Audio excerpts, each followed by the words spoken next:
So this morning we're going to have 5 segments of our presentation. Should take about an hour and a half. I'm the first guy.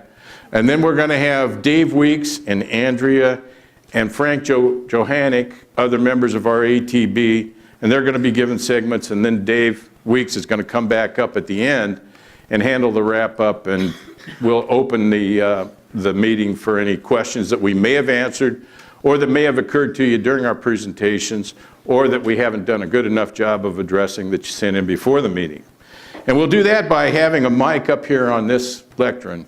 So in order, you have to pay for those questions, you have to come up here and ask the questions. And then the whole audience will be able to hear those questions. So, first order of business, I'd like to introduce our team. And our team, the ATB, the Advisory Transition Board, is made up of members of the current club management as well as Twin Eagles members. And I think most of you know most of these folks, but first off, and I'm going to introduce these people here in just a second, but first off, our club from the management team, our committee from the management team is made up of Andrea Bach, who's our general manager, Ian Coleman, who's our director of club relations, Casey Shields, who's our member relations management person. Casey's in the back kind of trying to help us out with these slide coordination. I think most of you know Casey anyway. And Don Vandermillen, who's director of golf, and Bruce Bach, who's our director of golf course maintenance. So those are the management team that's involved. And then we have a number of members that are volunteer help on this committee, so I just wanted you to all be able to put a name with the face. And so I've asked them to come up front and hold up their hands as I call out their names. Now, Nancy Brown, I think, is out of pocket this morning, so she wasn't able to attend. But we have Ernie Semino, Ernie, behind me, Maureen Freeman, Michael Gilmore. Right here. All right. Myself, Frank Johannick, Gordon McKenzie, Pat Studley, and Dave Weeks, and Terry Wing. So that's our group. So you guys can go ahead and sit down. Thanks for coming up. I will say this about this group. We haven't gotten very far down this path yet because we just started. We've had about 3 meetings, but those meetings have had a lot of spirited conversation, some of them 5 or 6 hours long with no lunch. And I would say that this group of people is pretty dedicated to the tasks they've got at hand, which is to try to do whatever it is that we can do to put the chips and the pieces in place to be able to facilitate the transition process that we're looking at. They're working very hard.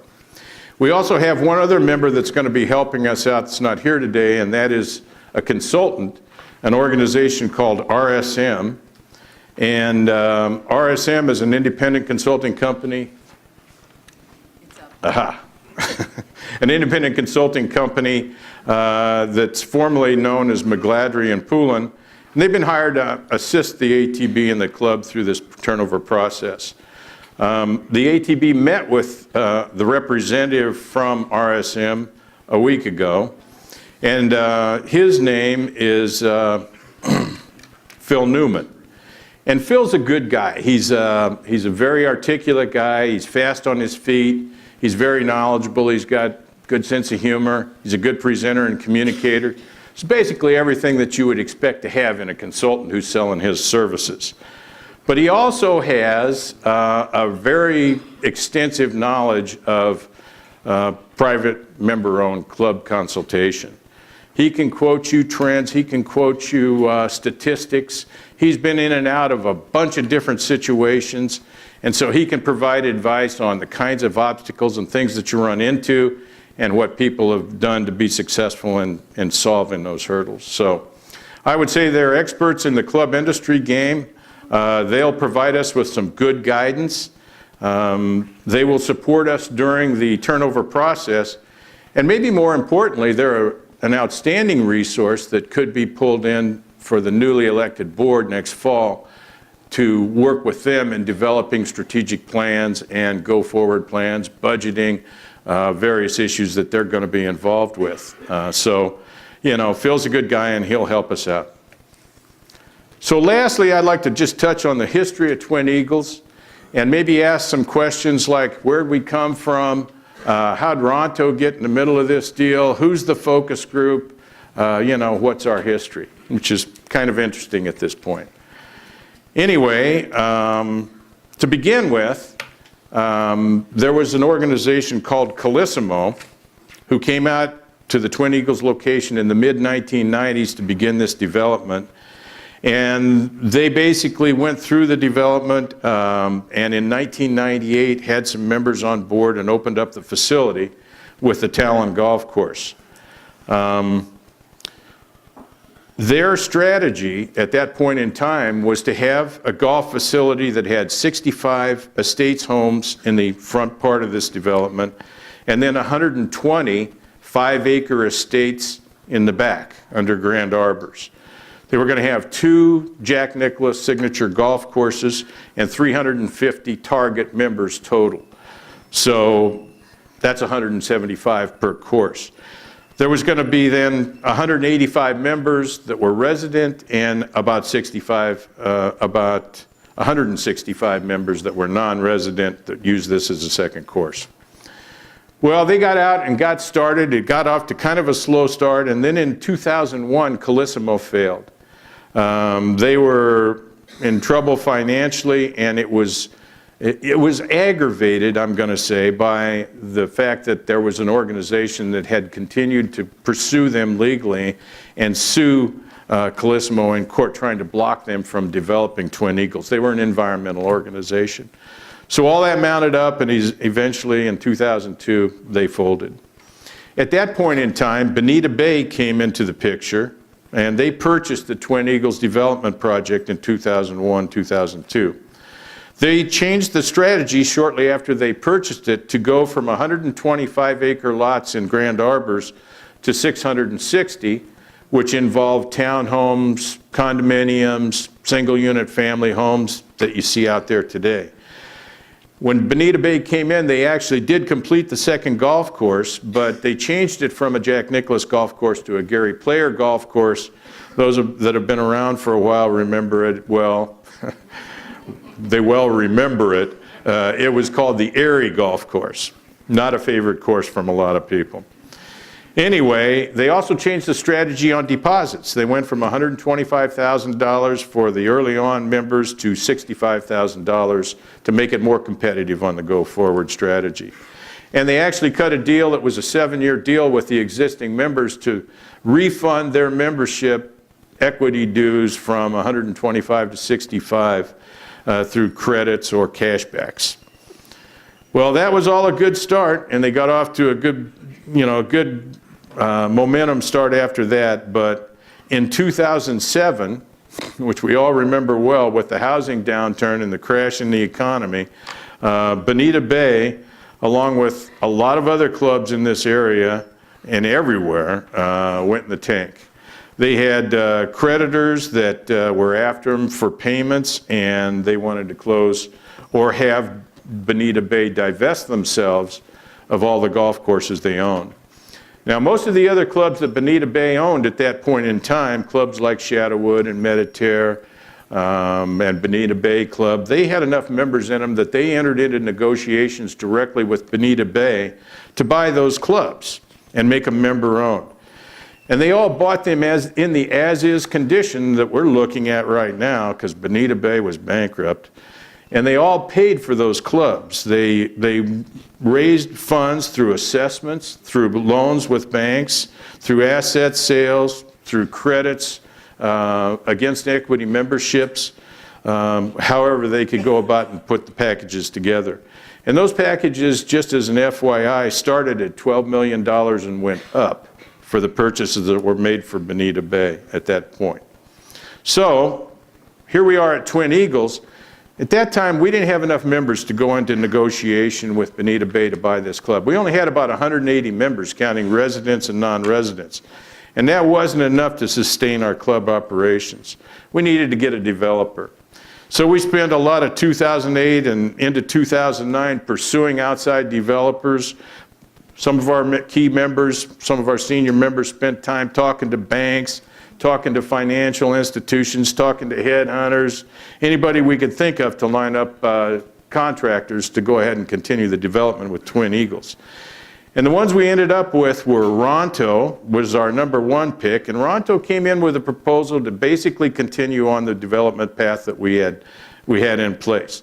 To put assets in place like the tiki hut, the community pool, the exercise facility, to improve our front entryway, to improve and upgrade our landscaping, and basically, keep a first-class approach. The second pick was actually London Bay. And London Bay was a distant second. They were going to let the second golf course go into mothballs. And they were not going to do any capital investment initially. They were just going to do it over time as the club grew. So it was not nearly as desirable as the Ronto offer. Then beyond that, we were talking to, the only body we could muster up was financial organizations that basically would have bought the facility, and it would have ended up as either a semi-private or a public golf course complex with very little capital spending and improvements. So those were not desirable. It was like a #1 pick and everybody else. In 2009, during the conversations when we were basically talking to Ronto, the membership decided that they needed representation in that discussion. So we went through a member board election, which was 9 people that were picked to be on a member board, and it was called the focus group. And the focus group basically negotiated the deal on behalf of the members with Ronto and the financial folks, and we ended up by putting together the membership plan, which is actually still in place today. It was implemented in 2010 and is still in place. So, after we did that, we said, well, maybe we ought to, now that we're done with that job, maybe we ought to just disband. But we ultimately made the decision that we would keep in place only to surveil the implementation, the continued implementation of the membership plan from the benefit of the members. Also about that time, in 2009, we began to bleed off members. We weren't done with putting the deal together. And we began to have members, primarily it started with non-resident members, but then went to some resident members as well, who began to say they were going to leave. They were going to join a class action lawsuit that was going to go after Bonita Bay to sue them for recovery of their equity memberships, which Bonita Bay was on the hook for. Well, Ronto eventually came to us and said, you know what, we're going to need at least a core group of members in order to do this deal, because we got to have a membership to put in place and move forward. So we went into additional negotiations with Ronto, and that's when we resulted in a plan to give partial refunds to the members that were willing to stay. And also, that's where we ended up with, as an incentive for new members to join and existing members to stay, a zero capital, zero debt turnover in the as-is condition at the end of the process. So that's how we got to be where we are today. And I would say, in just one short comment, that Ronto's done a pretty good job of delivering on their commitments for the capital assets that they put in place. They did them all. They did the tiki hut, they did the pool, they did the exercise facility, they did the front entryway. They did basically what they said they were going to do as far as facilities expansions. So with that, I will leave you with 2 thoughts. One is, just as a comment on the ATB, this group up here that's working on this project, just so we all understand, our job is not to negotiate this deal. That's going to be up to the elected board that clicks into place probably this fall. Our job is going to be to try to put as much detail and to as much definition as we can in this process to work on issues and to develop pieces of the deal that we can hand off to the new board, and it'll hopefully help them move down the path quickly. In addition, my last comment is that the Twin Eagles facility is a valuable asset. The deal, the 0-0 deal that we've got on the table today would not be available to us if we were starting from this point and moving forward. Just like those clubs back in 2008 that negotiated with Bonita Bay, if we were at critical mass, which we are today, no doubt that this negotiation would involve either some kind of a multiple of adjusted net gross earnings revenue streams or asset purchases or some combination of those things. So we're at a moment in time where we have an opportunity here. We need to go ahead and judiciously and with good due diligence execute that opportunity. And I think this group is very dedicated to getting that task done. So with that, I'll finish and I'll throw this over to Dave Weeks.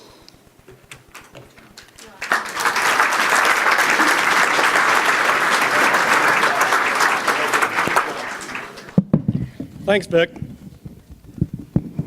This thing working okay? Everybody hear me all right? Great. A couple things that Vic said that you'll see our spirited conversation as we go through life. First of all, this isn't going to take us an hour and a half. It would if Vic gave the whole presentation.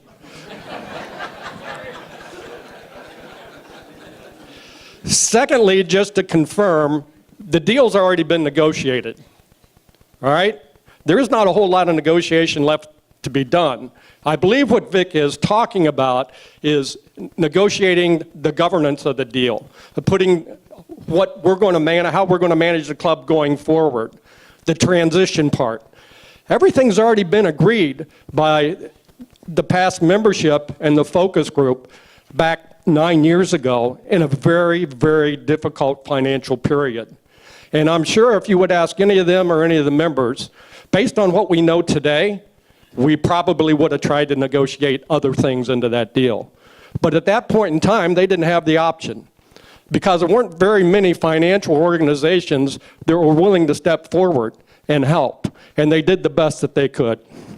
So, Stace, if we could go to the first slide, let's talk about what is actually transitioning. What is turnover? It's the club that we're talking about today. It's not the homeowners association, okay? And the reason we want to make sure that everyone understands today what we're talking about is the Twin Eagles Club. We have people that are on the ad hoc group for the HOA that are with us today.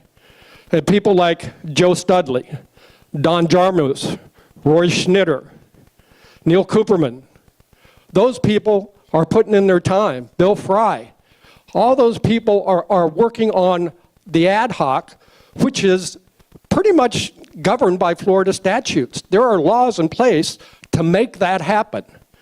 That's not the club. This is an LLC. This is a business. We don't have the same type of statutes to govern us as we move forward like the HOA does. The HOA is currently managed by the developer along with KEB Management.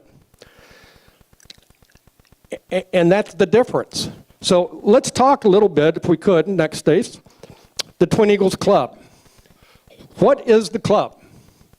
Well, the club is the clubhouse, it's the golf courses, it's the practice facility, the fitness center, the tiki bar, the tennis courts, okay? It's the parking lots out front, it's the entrance. That's the club. And today, it is managed by the developer. Turnover, what we're going to be going through, and we're 30 days into this. This group just came together the 1st of December. Okay, so let me help you understand what that means. We're 30 days in. I can remember back when Bev came home and our son Brad had been conceived and we didn't know it, and we're 30 days into pregnancy. We're 30 days in. We got another 9 months to go. Okay? We got a lot of things to do. We were excited about that, but we were like, uh-oh, what'd we get ourselves into? That's kind of where we are today. This is a very exciting time for all of us to take over our club and make Twin Eagles what we want it to be. It all depends on how you look at it. Next. Let's talk about the physical facilities of the club. The Twin Eagles Club, according to Collier County and according to everyone we talked to, is made up of 5 parcels of land, okay? What you're looking at right now is the clubhouse. You're looking at the pool, the tiki, the fitness center, the tennis courts. You're looking at the entrance and the parking lots. That's the first segment of Twin Eagles, and according to Collier County, for whatever it's worth, they value it at a $9 million tax base, okay? So that's the first portion. Next. The second portion is the golf course maintenance buildings. And it's kind of hard to see here, but the golf course maintenance buildings are made up of 3 parcels of land, okay? The one that's highlighted is the main parcel. It's where most of the buildings reside. If you look to the south part, you're going to see a little red sliver running around there. That's owned by the club. They value it at $100, okay? But it's part of the club. If you look to the north of that, there's another segment of land there that is also part of the golf and maintenance facilities. That's valued at about $14,000 according to Collier County. I don't know what anybody would pay for it because it's landlocked, but that's what they value it at, okay? Next. The next portion that you want to look at is the Eagle Golf Course. The Eagle Golf Course, which was the area, you can see is surrounded by home sites. It's surrounded by lakes. And that's valued at just under $3 million according to Collier County, that parcel of land. We can all see where Grand Arbors is around all there, all right? The other thing that I don't know how many of you know, you see the big lake on this map? That's owned by Conservation Resources. It's not owned by the HOA, it's not owned by the club, it's owned by Conservation Resources. It is a division of the Bonita Bay or an affiliate of the Bonita Bay Group. And who knows why it was done that way.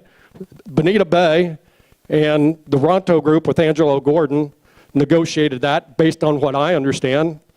Could be wrong, but that's based on everything that I can find out. So they own that lake and the water rights to it. So where does that bring us today? To the Talon. Next, please.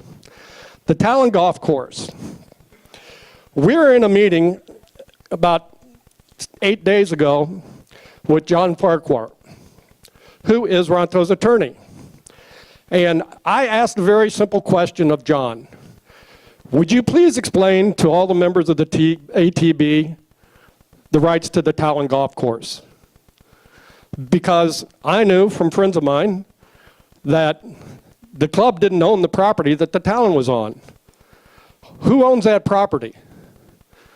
Doug and Peggy Tennant, Elaine and Bernie Matty, Dee and Al Jones, Iwas and Jerry Detter. All of their lots, Jacques and Theona, Jim and Connie, their lots extend out. And it was built on easement rights that are perpetual. And they will be perpetuated until forever. That's what they signed up for. It's in their deeds, okay? And so we are going to transition the rights of the Talon Golf Course to us as membership. It will always be a golf course. Who knows always, you know. When I'm dead, I don't really care. But for the foreseeable future, it will be a golf course. It will be the Talon because the deeds of the people that signed up for that understood it and were okay with it. And it's part of the club.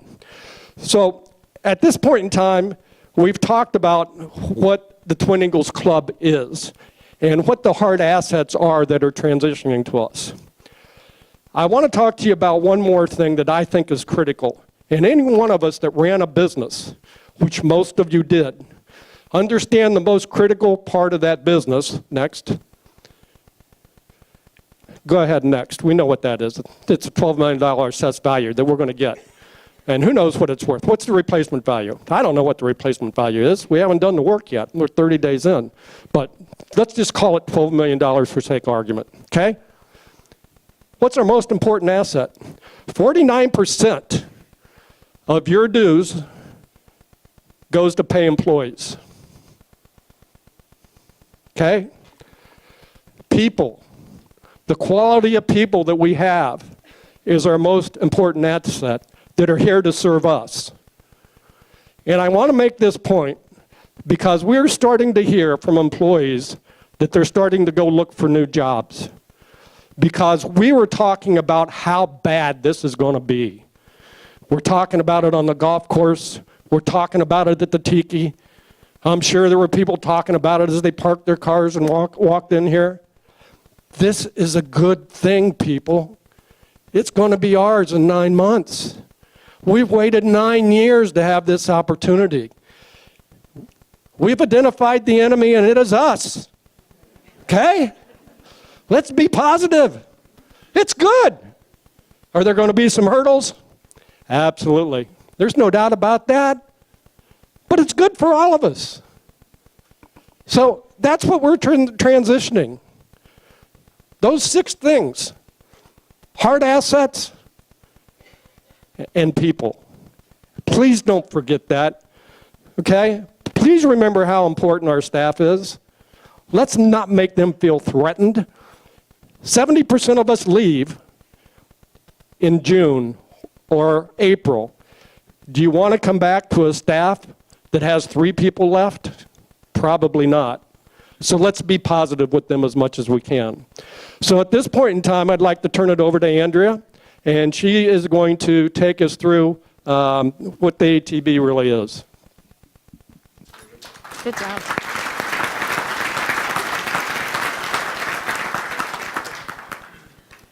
If you could turn on my lavalier, that'd be awesome. Are we going? Can you hear me? Okay, great. Good morning, everyone. And I would just want to spend a few minutes with you talking about the role of your advisory transition board here. Let's first talk, Casey, if you could flip it a little louder. Good? Can you turn me up a little bit? Okay. Let's talk about the advisory board just a little bit. Let's first talk about what our membership plan actually states about currently what it says about club committees and advisory board.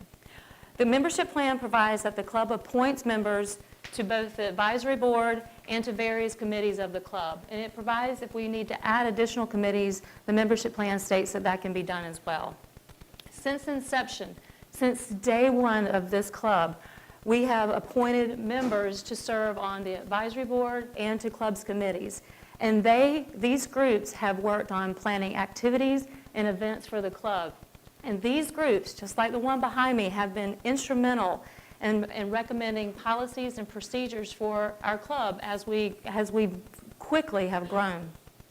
And by and large, these relationships have been positive and extremely effective. The club's membership plan, however, doesn't speak to an elected board at any time, whether it's prior to turnover or at turnover. So coupled with the fact that, too, the developer will still own the club until turnover. Turnover is coming. And like Mr. Weeks said, this is an exciting time. We're really, really, really close to being member-owned. And all of us in this room have a vested interest. But we just couldn't sit by and let turnover happen. We have to get organized. We have to be ready for the member-owned club. And we have to develop the path to do that. But we have to get organized within the parameters of our current membership plan. That is our governing document. To assist with this process, the club expanded the current advisory board to include the transition process. And then we added a few more members, and this is the group that you see behind us. This group's goal is to ensure that on day one, that the member-owned club is operational. These ATB members, they've started working. Like they said, we're 30 days into it, and they've already spent numerous hours getting this club ready to be turned over to member-owned. Let's go ahead and flip the slide, Case. Let's talk about a little bit more about the actual role of the Advisory Transition Board. What are these guys going to be actually doing? They're going to be asking questions. They're going to be making recommendations. They're going to be learning about the operations of the club. In these first 30 days, it amazes me of the ground and the strides they have made. They've already asked amazing questions to the developer, and the ball is rolling. And the biggest thing, they've organized this meeting for you guys to come and attend to learn more about the turnover process of the club. I mean, everyone in this room, thank you for coming today to learn about this process so you don't leave here with wrong information or misinformation. And this is all because Advisory Transition Board felt it important to get in front of you and go through the process with you. But they're not making decisions. They're only providing advice, learning about the club operations, and then communicating to the members. We want you to know what's going on. Once the elected board is in place, and we're going to talk about that in a few minutes, this board will work with the elected board, then they'll transition out, and then the elected board will govern the club. A few things that this advisory transition board will be doing: they'll be going through the 2015, 16, and 17 financials. They'll be looking at the 18 budget. If you read the summary that went out last week, we had a detailed month by month of what this advisory board would be looking at, which departments they would be looking at, and they're looking at everything. They're going through the financials, they're looking at contracts, any required club inspections, preventative maintenance contracts. There's full disclosure to this group. So they're going to be working to learn the operations of the club. Casey, you can go to the next slide. Again, the membership plan is one of our governing documents, but as you've learned, it doesn't provide for a clear path to turnover. But even so, we all have to work together to develop the smoothest avenue for turnover. And it's the intention of the developer to work not only with the ATB, but with the elected board as well, to provide support during this process to the turnover date. The light is at the end of the tunnel. It's not the light coming from upstairs. We're almost there. But we all have to be a part of the process and work together because everyone wants turnover to go smoothly. We all want this club to be member-owned. So that's the role of the transition board. I'm going to turn it over to Mr. Johannick. Thank you.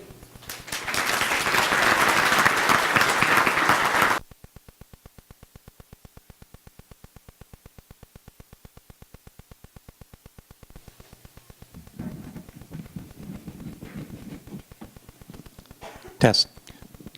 Good morning, everyone. I'm relatively new to the organization of Twin Eagles. My wife, Wendy, and I moved into our house February 1st of 2017. We're very pleased to be here and very excited about the future of this of Twin Eagles.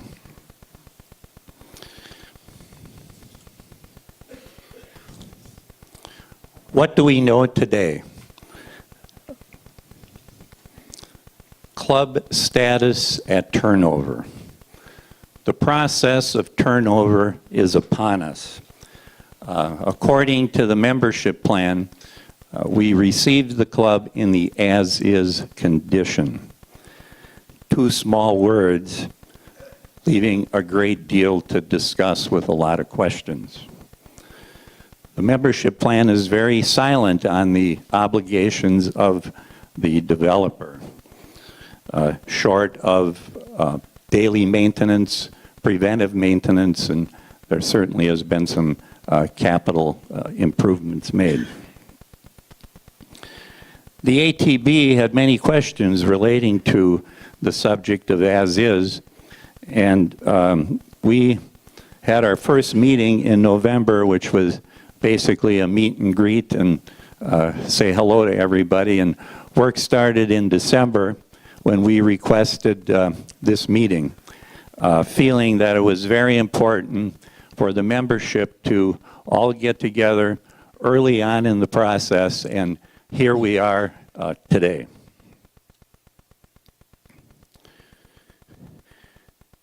It's important that we all get together, have discussions, ask questions, and get the best answers available at the time. Transition is a process. Since then, a lot of territory has been covered. This can be noted if you look at the minutes of the last ATM meeting. there was a great deal of content put out in those minutes. Discussion will certainly continue on the as-is component. For this, what do we receive? It's been touched on. The club has an assessed value of $12 million. We all would like to think the market value is greater than that. And regarding replacement value, it's a 4 or 5 plus who knows multiple of that. So Twin Eagles is a valuable asset to all of us. We received the club at no cost. Vic touched on this some. Other clubs in the area have cost members $6 to $8 million plus. One of the clubs had a $15 million debt to the Community Development District, of which we don't need to worry about here at Twin Eagles. So Twin Eagles is a great opportunity for us. We also received the club debt-free, not including trade payables and transfer fees and other related closing costs. The slide says may, but it is a membership obligation. There's another thing we received that's not shown on the slide. When I stopped working, people asked me what I was going to do in retirement. And I said, well, I'm not retiring, I'm moving into the next stage of life. So we have a great lifestyle here. In many cases, never dreamt about or even thought about by many of us. Also, there's a lot of us here from cold places, and it's pretty nice here these days. So, Twin Eagles is a valuable asset and a great opportunity for all of us. Third-party inspections. Very early in the process, the ATB asked about third-party inspections. Phase 1, environmental site assessments, engineering studies, and other things related to our infrastructure. The reply was the membership plan does not address third-party inspections, and it is as is.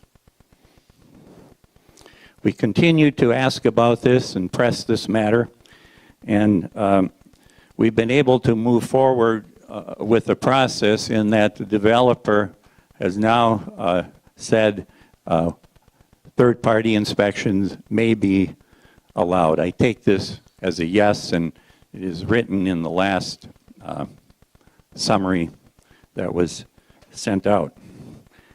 The cost will need to be paid by the membership. The legacy fund. Vic talked a little bit about this, but when Bonita Bay Group was here, they sold golf memberships that were to be fully refundable. The cost of these memberships was generally $65,000. I heard there were a few cases when it was something less because of some negotiation. In the dark hours, the members realized pretty quickly that they would not see this money. The members were able to negotiate a settlement when Ronto bought the property from Bonita Bay. There is a formula in place that computes the amount of funds based on their initial investment. So basically, those people that paid $65,000 settled for $25,000.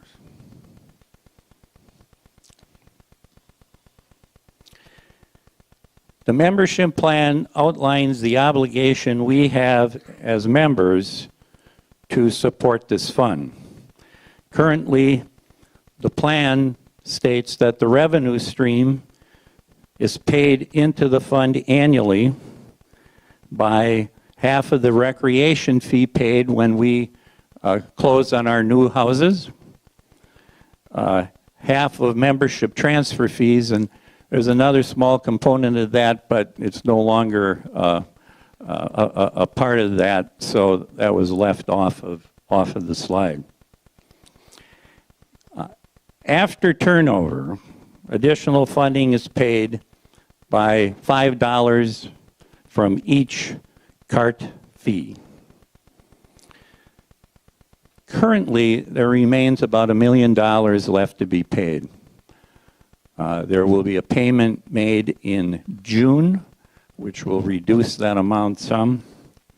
So based on the amount of play here, it will take 2 to 2.5 years to meet that obligation by the members.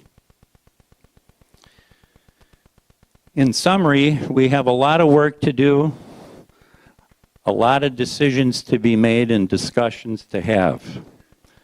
But in return, we receive a beautiful lifestyle, a club with 2 distinctly different golf courses,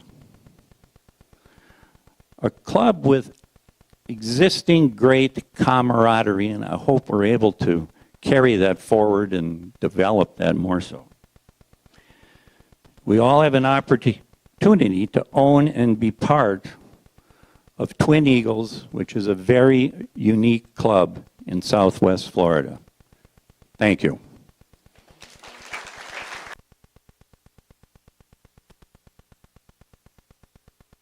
I'm going to hear from Dave on next steps moving forward.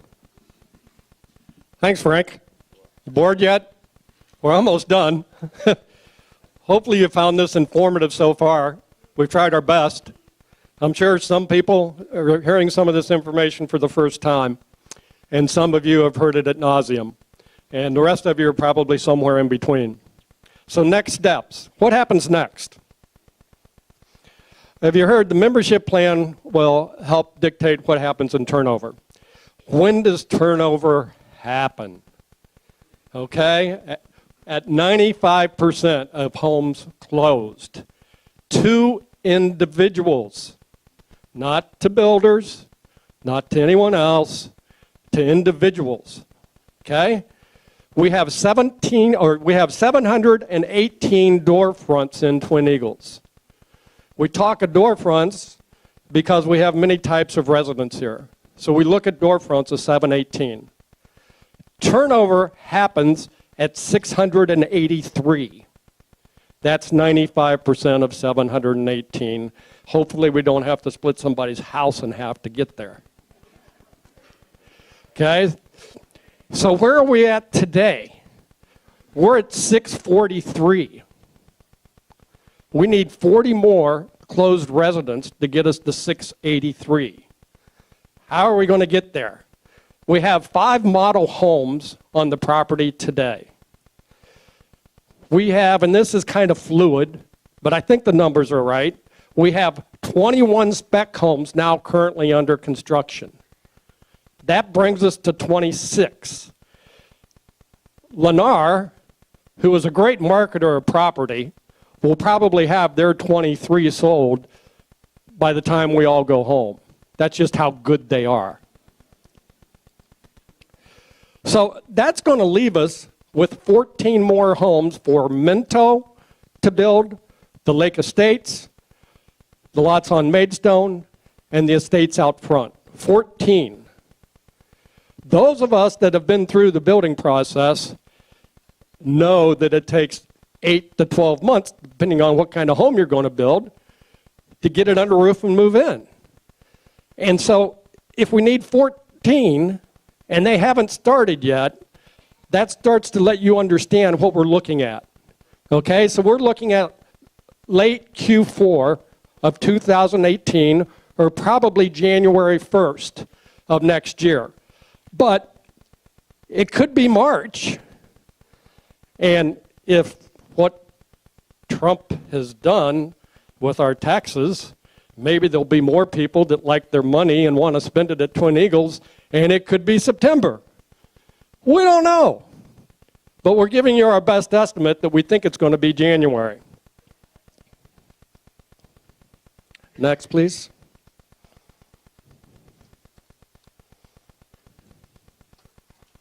So, the turnover in the board election timeline.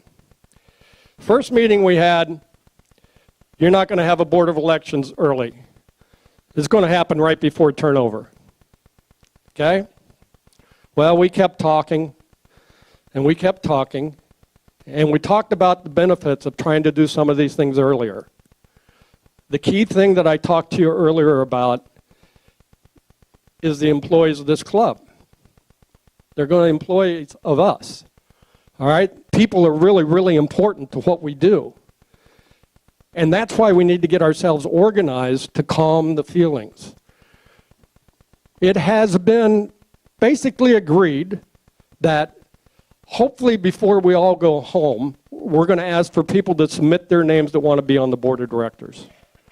So that we can have, and this isn't a planning station, we don't know for sure. All right, we'll find out in the next 2 weeks to 3 weeks and communicate it out, what that's going to look like.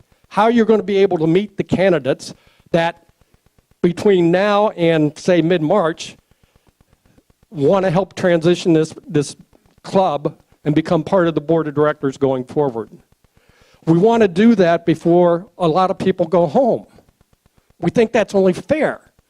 However, the board won't be elected until probably October 1. All right? And we'll know who they are probably October 1. Now, that doesn't mean that in August a brick falls on your head and you say, I want to run for the board. You'll still be able to do that. Okay?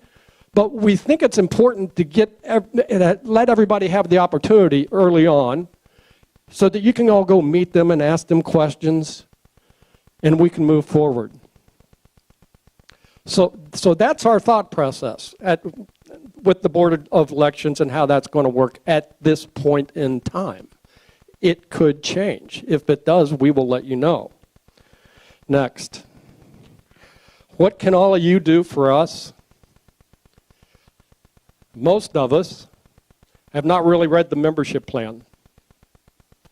Most of us, like everything we do, we sit there and we get documents shoved in front of us at closing and we sign them and we have faith in the process. Okay?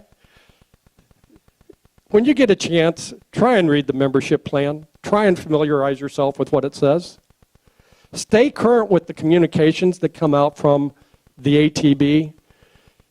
We know that 60% of you open them. There's probably 30% of you that actually read the minutes. If you would just take 5 minutes out of your life when they come out to click on it, open it, read it, that would help all of us a lot. That'd be really, really good. Please trust the process. There are things, and all of us up here, that we all individually disagree with what's going on. But I will tell you that 10 of us are smarter than one of us, and we will get there. We will transition to a great member-owned club. Next. So you've heard us talk about Twin Eagles. We believe it's a valuable asset. We hope you do too. Membership's going to receive it without any major capital outlay. No capital outlay. That's part of the membership plan. They're going to give it to us based on full member equivalence. That's going to equivalize. If you think the club's valued at $12 million, that's like somebody giving you $20,000. All right? That's what we're going to get. You know, that's what I'm making up. It's not real. I'm just making that up. But that's what we get. We're getting it without spending any more money. It's now up to us as members of the club to take this opportunity, to transition it to a member-owned club. It's up to us to make this happen and to make this as positive as we possibly can. Let's come together and be positive. Are there negative things out there? Absolutely. No doubt about it. Some of them we can fix, some of them we can't. But once it's transitioned, we'll all have the opportunity to have our voice to move this thing forward to the best of our ability. So with that, that ends the slides that we have.